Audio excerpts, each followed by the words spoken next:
Yeah. Nice. If we stop Oh, talking. really good. Yes. Okay. I have the great pleasure to introduce Stacy. And Stacy is a local. I'm a local. You're a local. Yay. Yeah, so yay. And she's been in this field a long time. So 20 plus years. Doing what? There we go, there we go. What we're doing today though, we're tapping into her OD knowledge. And she is My a favorite topic. master developer assessment. And we're going to get the privilege of understanding what those today on communication. Who thinks communication is important for leadership? How about for coaching? Okay, enough said. There you go. Over to you. Simple, fast, accurate, ready to go. Okay. Thanks for coming.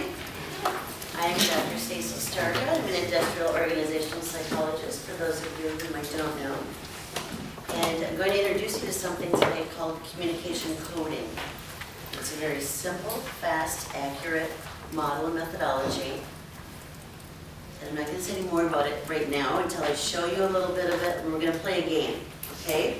Everybody ready to have a little bit of fun? Yes. No. What was that? Woo-hoo! Let's get CB pissed off. Yeah, let's have fun.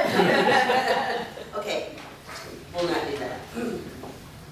So what I promised we would talk about today is we're going to learn about interpersonal communication science underlying this approach.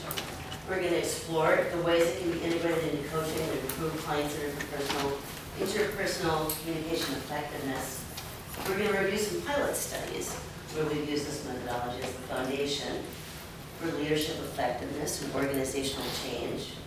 And then we're going to participate in an exercise. And actually, I just switched these around, so we're going to do the exercise a little bit earlier because I think it's more fun to do it that way, right? A little bit of a flip classroom. And we're going to win fun prizes.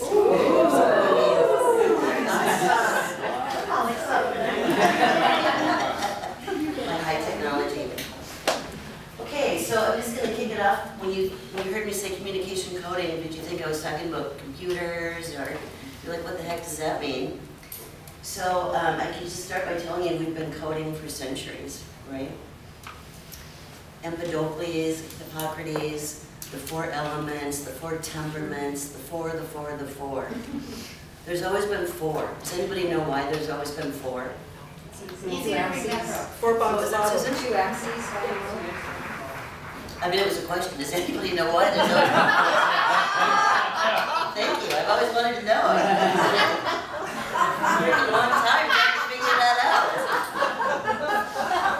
Now you know. Now I know. Now you can go teach it. I had to come to Shelter Island to learn it. So, one thing I want you to notice here is this is not really a new concept, right? We're talking about 444 BC that these 4s came about. And then we went all the way through these things. Why did I throw a phone in the picture? No, why did I throw? I'm kidding. So the reason I threw a phone in the picture is because, oops. Oh, animations. Win fun prizes, hooray. So look at, if you think about it over time, all the different venues with which we've had to communicate with each other. I remember the first cell phone, it was in my car. I had to leave my car there for I think 2 days, and it was hardwired. And then it progressed, so it was in a small suitcase. And I could carry it around, and then it was the size of my dad's shoe, right? Look at all that. And then we get into, all these things are happening. This was in 1876 that first Lily Tomlin sort of phone came out where she's plugging it in. What did she say, Drea? Is this the person to whom I'm talking? That's right. Those sorts of skits. Right? And shortly after that, we started typing people, thanks to Carl Jung, as we all know, the psychological types. That created a whole burst of new 4s, right? World War II, why was that important? Because William Moulton Marston invented the desk. And we have a pop quiz about that. Where's Susan? So, what's that? And Wonder Woman. That's part of the quiz, Terry. Terry, what's a prize, Julie? No prize for you. Wait a minute, I want a prize, lie detector. That's the second one. We're not, okay, now let's play the game. What are some of the things that William that he invented. Wonder Woman, the lie detector, that's right, The disc. and the disc. That's right. Do we want to go into real stuff? Yeah, what's the other stuff? Well, I don't think you invented it, but you practiced it. Yeah, that's right, what was it? Susan, We watched the movie. We watched it too. do you remember it? Polyamorous, he's a polyamorous person. There we have it. Act cash. And who knows why there are so many versions of the disc out there? It's nothing to do with this presentation. Capitalism. Drea? I'm Why sorry. are there so many versions of the disc out there? Why are there so many versions of the disc assessment out there? Why is that here? Because it did stand up and copyright and we protected. It was a public theory and everybody can take it and. You didn't create the assessment, you created the training content, the theory. Why do you even care about that part of it? Well, what's interesting in that, to me, is that now we've got our floor again, and we get into a bunch of blends from there, and it's great and super popular, we all love it. And then the ladies come along with MBTI, right? Same thing, there's four, there's a bunch of blends, you can do this, you can do that. And we get more and more as we go along, specifically in the communication styles in the 60s. Remember the managerial grid, everybody? Yeah. Mouton. That's right, not related to And Blake. Bolton, but yeah, exactly. Yeah, and so now we're looking at this is the way to be a country club manager or a laissez-faire manager or whatever that is, right? But that is kind of what launched that, right? So remember now we're in 1964. In the 1960s, 70s, we started talking about communication styles, and specifically at work, right?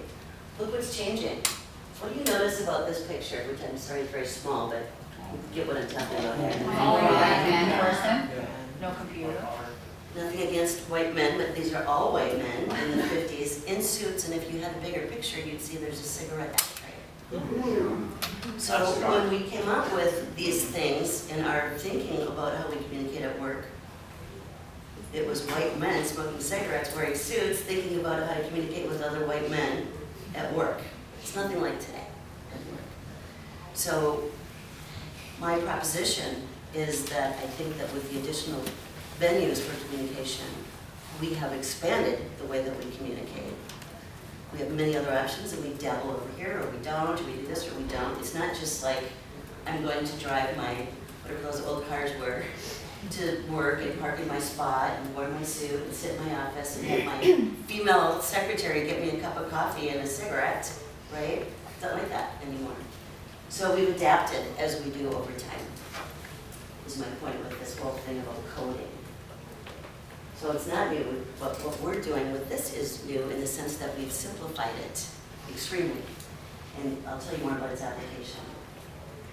Here's the pop quiz that you've already answered. A smart group in here. So you knew those things. First I'm going to tell you why we call it communication coding, and I'm going to give you a brief introduction to each of the four codes. There are four. We did some research that shows that it's still true to this day. We had a sample size of 498 in the first study. And yep, they did fall roughly evenly into four categories. Weird, but true. Still the same claims from the 70s, even though they weren't all white men in suits smoking cigarettes, they still fell roughly into four groups. So what we did is we did a whole bunch of research, and what we came up with was the word code, because it's easy to remember. And the whole thing about this methodology is it's simple, it's fast, and it's accurate. So code is an acronym for catalyst, an orchestrator, a diplomat, and an examiner. If you look back at all of the old research, and those of you going to Prague, I think are going to hear, what's his name, Alessandra, talk about some of that older research there. Anyway, all of that combined into one. What I thought about was, I wonder if we could actually, rather than making all of these intrapersonal decisions, I think that's dominant. I'm from Asia. I think that's not dominant. I'm from New York, right? Differences in how we perceive something to be whatever we think it might be. So how could we possibly code the dispositions without having somebody take a survey? In particular, if you're someone like a physician, who has 10 to 15 minutes to meet with someone.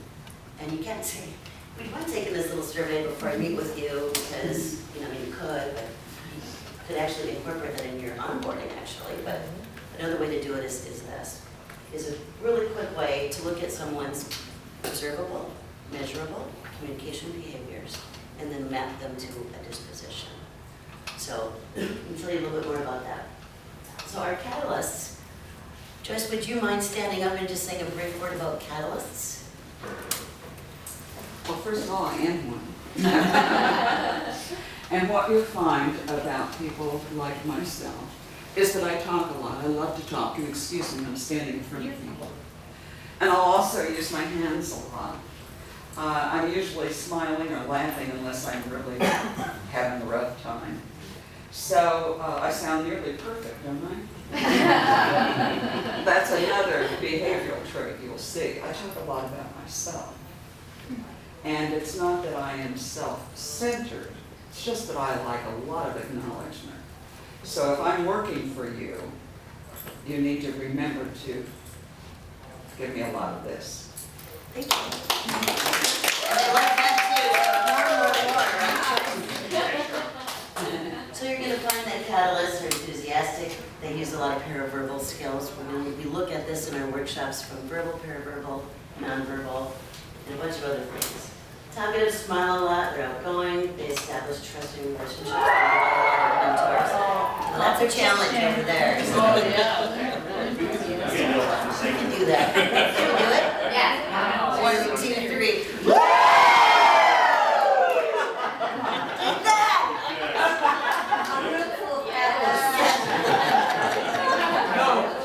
I got more too. Yeah.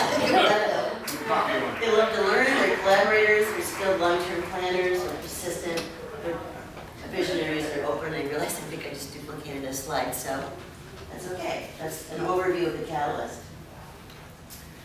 Orchestrators.